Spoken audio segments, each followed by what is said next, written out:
What is DRM?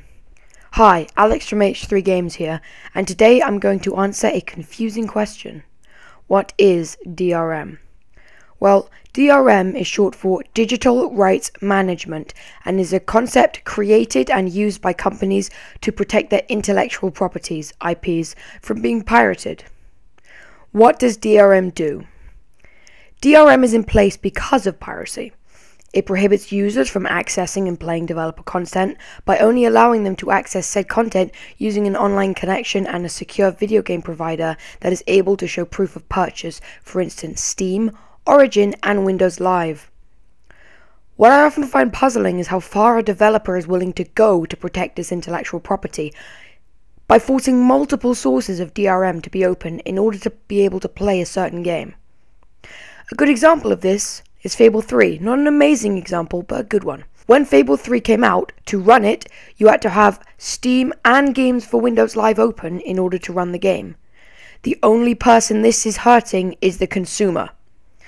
Developers should be rewarding the consumer, not punishing them for a clean purchase. A perfect metaphor for this is group punishment in a classroom. Let's say student Z starts cheating on a test and is punished. Sounds fair, right? But the teacher, instead of saying student Z shall be punished, says everyone shall be punished. Is it right that the others be punished for the actions of one individual? In this scenario, the developer is acting like a rash teacher. It's had far too much to put up with and so has decided to take the route that involves less work but negatively impacts the credibility of the developer/teacher. The difference here from the teacher scenario is that the illegal downloader is not being affected by the DRM at all, as there are many ways around it. Any of you familiar with the ways of internet piracy are aware that for every problem there's an easy solution. And so all DRM is doing is making the good consumers, quotations, life hard. It seems like the more developers try to prohibit pirating, the more people end up pirating the actual game, as they don't want to waste their time and money, because let's face it, everyone is tempted by piracy. So what can we do to reward the consumer?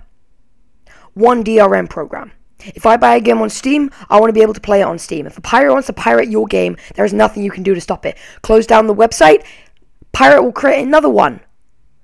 Put 1 million accounts of DRM on it, he or she will pirate it anyway.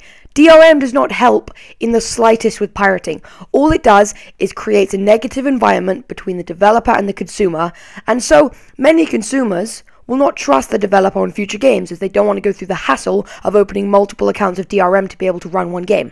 Anyways, that's been H3 Games. If you liked this informative video, be sure to give it a thumbs up and share it. Also, subscribe to my channel. A lot of big plans coming up, so you don't want to miss them. Also, tick the email me for each upload box, just in case the sub boxes are broken, as it will maximize the chances of you receiving info on my next video. Peace off.